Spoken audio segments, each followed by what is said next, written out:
everyone, welcome to our presentations. So we are Group 4 and today we'll be exploring Martin Hedger philosophy of technology through our activity titled the calculative versus the meditative thinking contrast point. Our focus is on a smart home device and automatic appliances.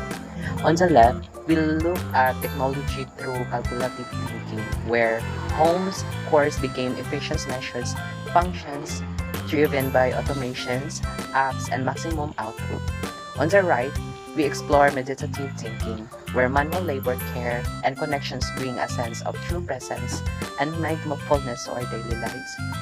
By comparing these two sides, our group aims to show that true human flourishing isn't about rejecting modern devices, but finding a balance using smart technology for convenience while keeping the mindful caring presence that connect to us to our world. For the left side, calculative thinking and entrainment. Smart appliances turn homes into the hyper-efficient system where tasks are measured, optimized, and automated. Home becomes a resource of maximized productivity. Everything is tracked, scheduled, and controlled by algorithms. First, smart fridges track phone and online orders groceries. Second, washer auto-adjust cycles via sensors. Third, robot maintains clean and schedule without us. Fourth, smart light adjustment and efficiency, not reference. And fifth, voice assistant turned into the commands.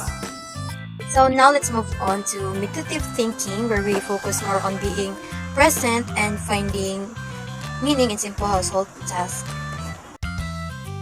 In contrast, traditional household tasks performed with presence and intentions allow us to truly dwell in our spaces. Cooking, cleaning, and maintaining a home become acts of choices, bringing forth care, creativity, and connections to our environment. We engage with our homes not as problems to solve, but as spaces to inhabit meaningfully. So these are the real-world examples. First is the hand washing dishes while reflecting on the day, when the warm water, noticing the transformation from dirty to clean. Next would be the sweeping floors manually, moving through each room with awareness, noticing the space you inhabit. Next is cooking from scratch without timers or automations, tasting, adjusting, and being fully present in the creative process. Next is also tending to house plants by hand, learning their individual needs through observations rather than sensor data. Also, opening and closing curtains based on how the natural light feels rather than automated schedules, lighting candles or adjusting lamps intentionally to create atmosphere, not just illuminations. So these are the gains. These tasks become meditative practices that grounds us in the present moment. We develop a deeper relationship with our living space, finding satisfaction in simple acts of care. Time spent on household tasks is not wasted. It becomes time for reflections, mindfulness, and genuine dwelling.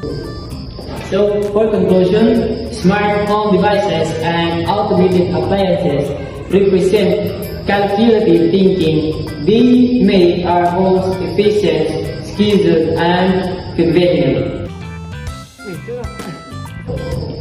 And also, manual and mindful practices represent meditative thinking. They make our homes warm, personal, and meaningful. So, we will have to choose one over the other. The goal is balance. Use smart technology to handle repetitive tasks and preserve mindful acts to keep our connections to home alive. So remember, technology should support how we live, not